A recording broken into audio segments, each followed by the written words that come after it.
Hello दोस्तों, कैसे हैं? उम्मीद करता हूँ आप सभी लोग ठीक होंगे। तो आज मैं फिर एक दूसरा वीडियो लेकर आया हूँ जिसमें आपका बायोग्राफी और ऑटोबायोग्राफी का सेकेंड पार्ट है। तो without any wastage of time we have now going to start the biography and autobiography of second part. तो इसमें हम लोग डील करेंगे शॉर्ट क्वेश्चन और लॉन्ग क्वेश्चन दोनों ही। तो पहला क्वेश्चन है, रविन्द्रनाथ टैगोर की आत्मजीवनी का क्या नाम है? आंसर होगा जीवन स्मृति। एक बात दोस्तों यहाँ पे याद रखिएगा कि एटलीस्ट इंग्लिश मीनिंग आप लोग या इंग्लिश का जो स्पेलिंग है, इंग्लिश में जो नेम है उसको ज़रूर याद कीजिएगा, क्योंकि हिंदी और इंग्लिश का जो ट्रांसलेशन अक्सर होता है वो कभी कभी बहुत डिफ़िकल्ट वर्ड यूज़ किए जाते हैं। तो प्लीज़ आपसे रिक्वेस्ट है कि आप लोग इंग्लिश का जो स्पेलिंग और इंग्लिश में जो नेम है उसको ज़रूर याद कर लीजिएगा। सेकेंड क्वेश्चन है, जीवन स्मृति किस भाषा में लिखी गई थी? यह पुस्तक मूल रूप से बांग्ला भाषा में लिखी गई थी। थर्ड क्वेश्चन है, जीवन स्मृति का प्रकाशन किस वर्ष हुआ था? तो इसका प्रकाशन सन 1912 ईस्वी में हुआ था। फोर्थ क्वेश्चन, जीवन स्मृति पुस्तक पर संक्षिप्त टिप्पणी लिखो।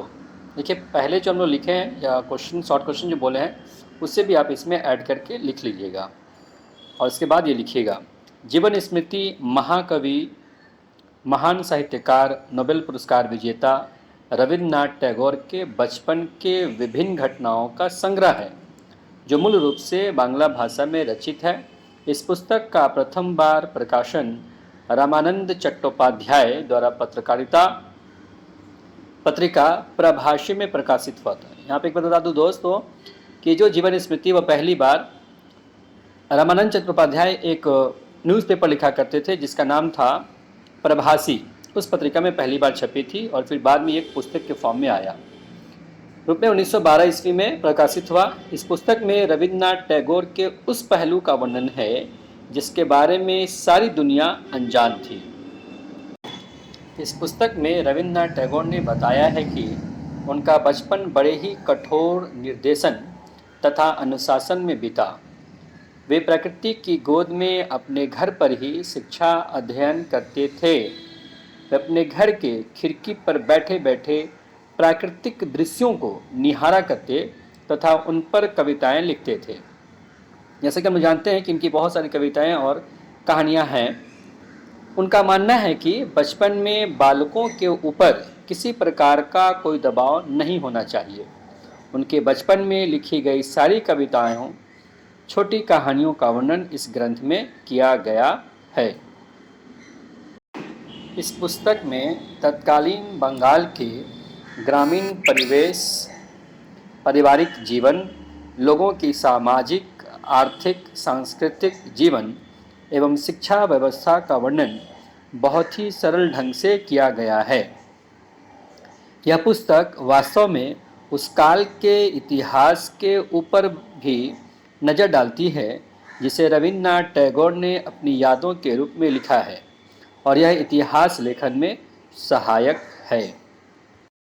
आप लोग हमारे साथ हैं एक्सीलेंस गिल्ड पर और हम लोग चलते हैं अब दूसरे पॉइंट की तरफ, मीन्स की सेकेंड ऑटोबायोग्राफी जो उसकी तरफ, जिसका नाम है जीवनेर झारपाता और इसे लिखा है सरला देवी चौधरानी ने और इसका इंग्लिश नेम में है the scattered leaves of my life. ऐसे शॉर्ट फॉर्म में या फिर बहुत सारी किताबों में इंग्लिश की बुक में जो इसे बताया जाता है वो है द स्कैटर्ड लिव। और अब हम लोग इसका करेंगे पहले शॉर्ट क्वेश्चन। तो पहला क्वेश्चन है, जीवनेर झारपाता किसकी आत्मजीवनी है? तो यह सरला देवी चौधरानी की आत्मजीवनी है।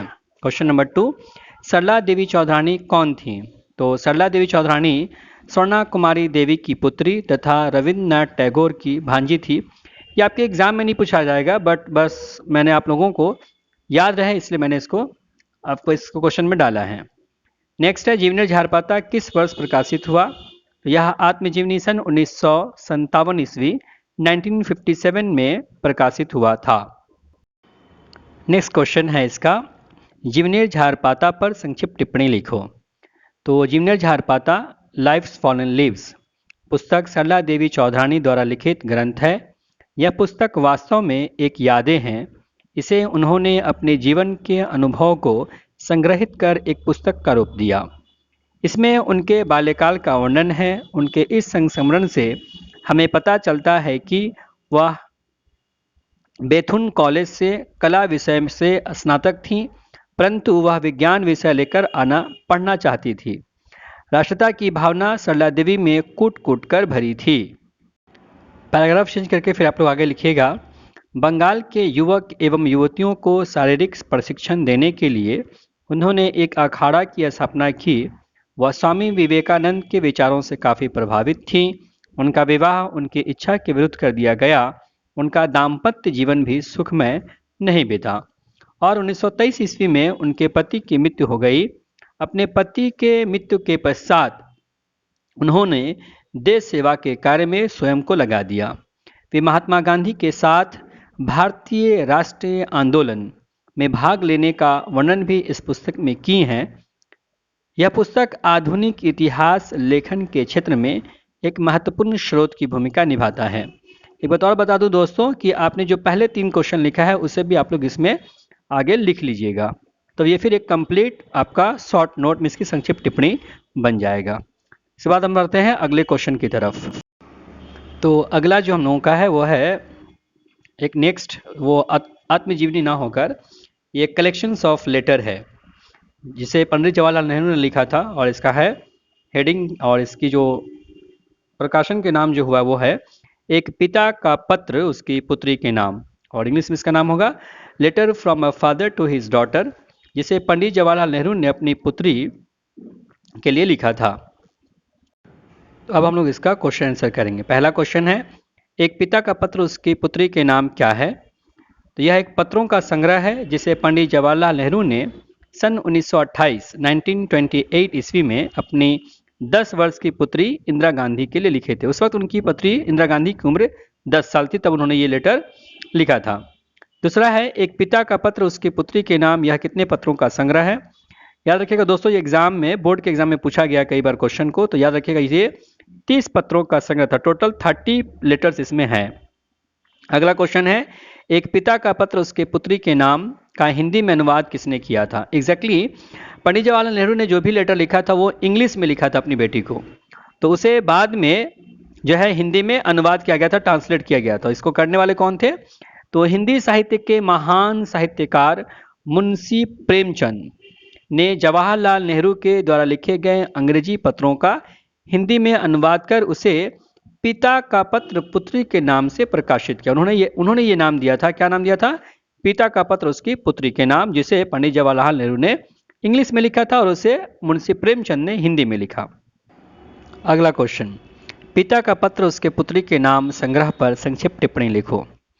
यह 30 पत्रों का संग्रह है जिसको पंडित जवाहरलाल नेहरू ने सन 1928 ईस्वी में अपनी पुत्री इंदिरा गांधी को लिखा था, जबकि उम्र उनकी 10 साल थी। जब वह इलाहाबाद में थे और उनकी पुत्री मसूरी, जो कि उत्तराखंड में आज के वक्त में है, वहां वह रहा करती थी, तब की बात है। यह पत्र अंग्रेजी में लिखा गया था, जिसे महान हिंदी साहित्यकार मुंशी प्रेमचंद ने हिंदी भाषा में अनुवाद करके सन 1929 ईस्वी में पिता का पत्र पुत्री के नाम शीर्षक से प्रकाशित किया था।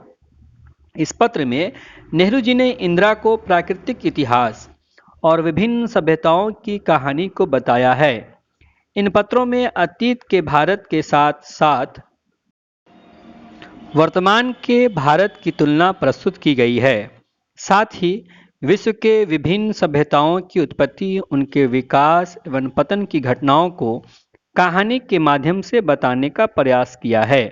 उन्होंने वर्तमान भारत की दशा एवं दिशा का भी वर्णन किया है तथा बताया है कि अंग्रेज भारत की इस अवस्था के लिए कितने हद तक जिम्मेदार हैं। उन्होंने भारतीय भाषा, धर्म एवं संस्कृति के महत्व से भी अपनी पुत्री को अवगत कराया। भले ही इन पत्रों के द्वारा नेहरू जी ने अपनी पुत्री को भारतीय सभ्यता एवं संस्कृति तथा विश्व के अनेक सभ्यताओं की जानकारी दी हो, परंतु प्रत्यक्ष या अप्रत्यक्ष रूप से आज ये सारे पत्र आधुनिक इतिहास लेखन की दिशा में एक स्रोत की भूमिका निभाते हैं। इन पत्रों से विभिन्न समय के घटनाओं की वृत्तांतों का पता चलता है, जिसका संयोजन इतिहासकार अपनी पुस्तक के लेखन के समय करते हैं। तो इस तरीके से हम देखते हैं कि जो है एक इतिहास को लिखने में, आधुनिक इतिहास को लिखने में एक स्रोत का काम करता है। और इसी के साथ ये वीडियो ख़त्म होता है। थैंक यू दोस्तों। Best of luck for the 2022 examination.